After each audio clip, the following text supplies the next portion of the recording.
Hello everyone, welcome back to my YouTube channel Suci Malia.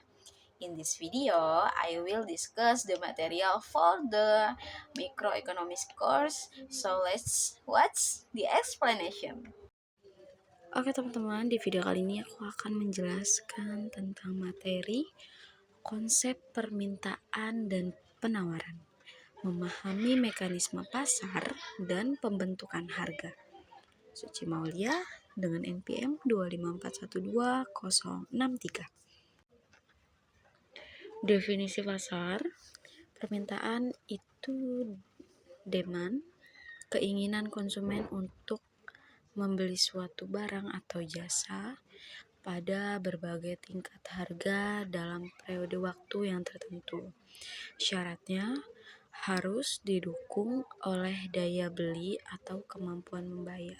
Sedangkan penawaran atau supply itu kesediaan produsen atau penjual untuk menawarkan atau menjual berbagai jumlah barang pada berbagai tingkat harga dalam waktu yang tertentu.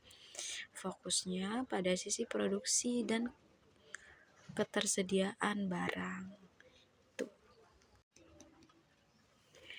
Hukum permintaan itu ada. Jika harga barang naik, maka jumlah permintaan akan turun.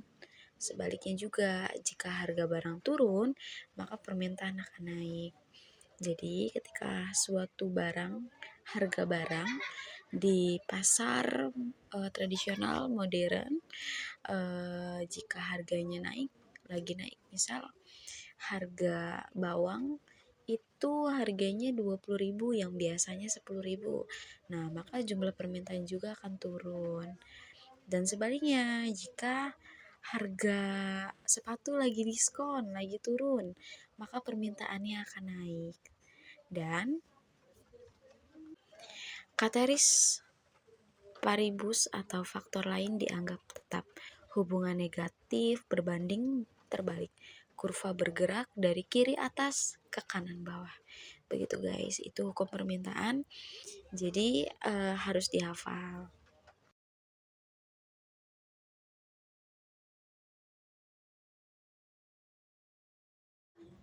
Selanjutnya, itu ada faktor yang mempengaruhi permintaan. Yang pertama, itu sudah pasti pendapatan ya guys. Pendapatan naik, daya beli akan meningkat jika permintaan barang normal bertambah. Jika mereka pendapatannya sedang naik, sedang ada uang bisa dibilang, maka daya belinya akan meningkat. Mereka akan beli kebutuhan mereka. Bahkan tidak soal kebutuhan aja, bahkan mereka tuh membeli yang tidak sesuai kebutuhan juga atau pelengkap. Jadi permintaan barang normal bertambah. Terus yang kedua itu ada selera. Tren atau preferensi konsumen yang berubah mempengaruhi keinginan pembeli. Terus yang terakhir ada barang lain. Harga barang pengganti atau substitusi atau pelengkap komplementer.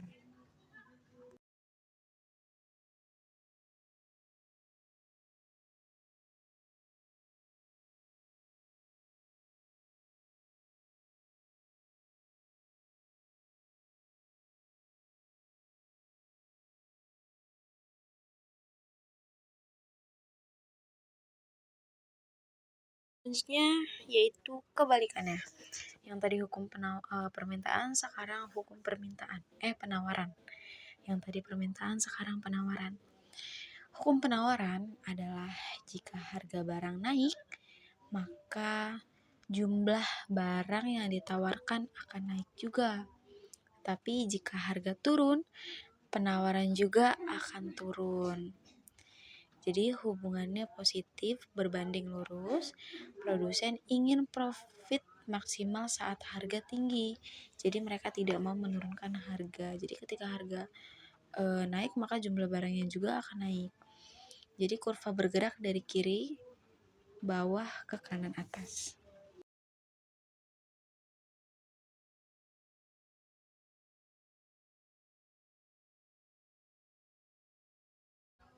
Faktor yang mempengaruhi penawaran itu ada faktornya juga guys. Yang pertama biaya produksi.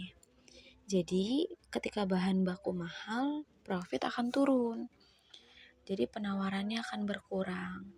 Dan yang kedua itu ada di bidang teknologi, mesin canggih, tetapi produksi efisien dan penawaran meningkat. Dan yang ketiga itu ada produsen.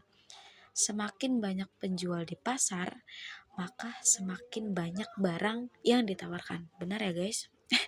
Jadi ketika di pasar yang semula itu cuman dia hanya menjual barang sembako, sayuran dan buah-buahan. Tetapi karena semakin banyak yang ditawarkan, semakin banyak penjual, kayak ada jualan perabotan, terus jualan baju, sendal, maka semakin banyak juga barang yang ditawarkan. Jadi mereka semakin bingung nih, yang tadinya mau beli kebutuhan tetapi malah beli yang tidak dibutuhkan.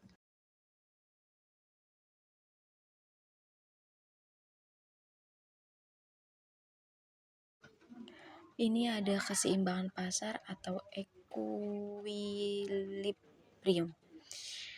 Titik equilibrium itu ada kondisi di mana jumlah barang yang diminta sama dengan jumlah barang yang ditawarkan pada tingkat harga tertentu. Ini grafiknya ya guys.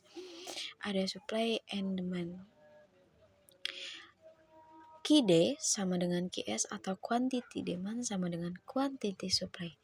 Tidak ada kecenderungan harga untuk berubah, disebut juga harga pasar atau marketplace. Bisa dilihat grafiknya ya guys.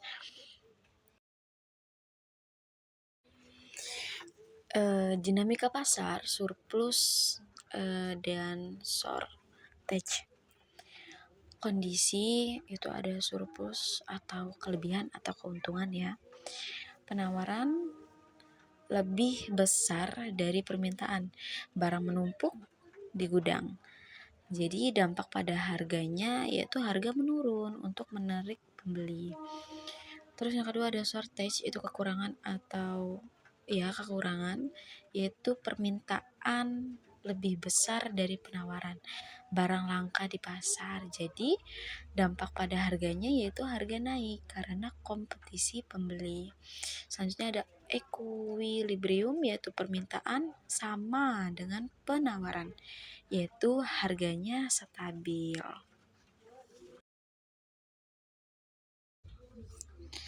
Jadi kesimpulannya, mekanisme pasar bekerja secara alami untuk mempertemukan keinginan pembeli dan kesediaan penjual.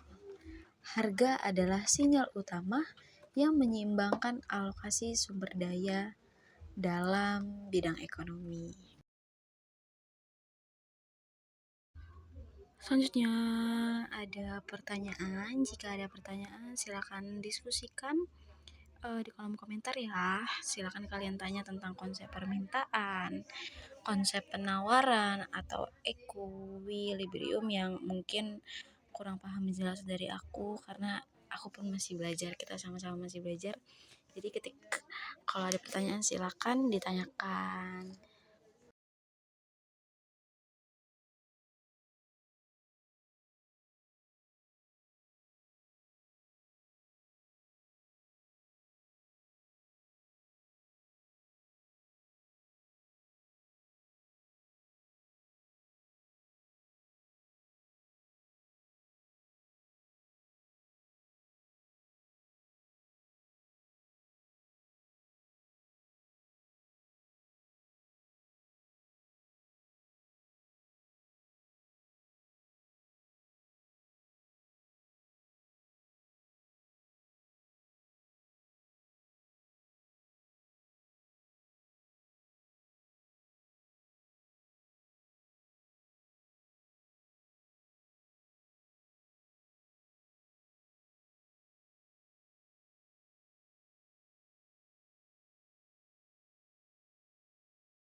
That's all the material I can share. I hope I can be understood and studied at home.